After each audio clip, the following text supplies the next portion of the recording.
सालों रखो मैंने मार रोटियां रख यार आज तब पारी खोज अपना झाड़ दो दे रहे हो सोमा यार बच्चे चलो आज देख कर दी भाई नहीं ओए देख लो मेरी रात उत्ते तक खड़ा है मेरे लिए और कौन सा है मैंने नहीं भाईया ने फोकस कर हेलो मैं आखिर याद ही आ यार हाँ जी सारा खबर नहीं आ रहा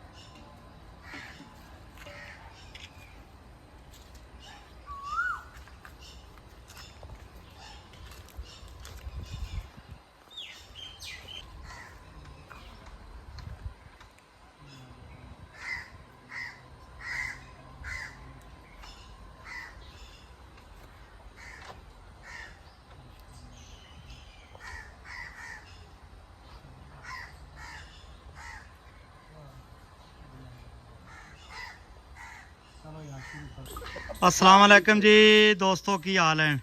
अल खैर दस्तरखान बुंगा याद अज दे साढ़े मेहमान जेड़े बने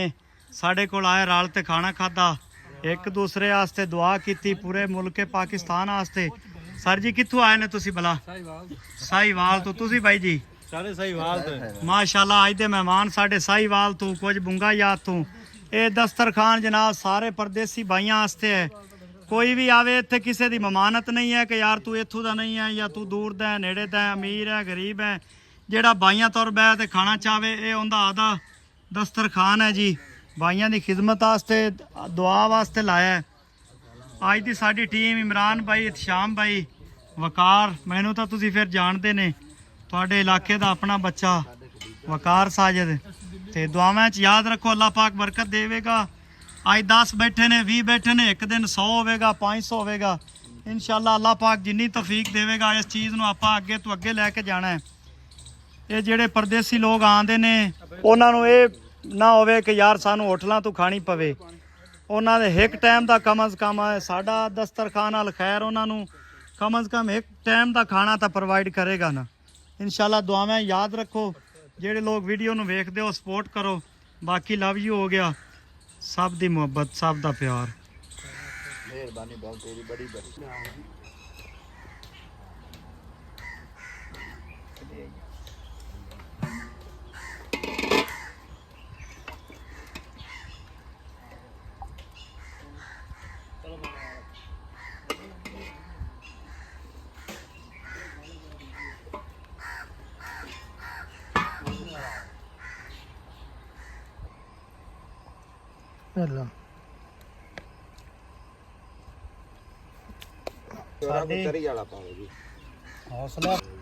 जी अड्डे ते बाहर का होटल है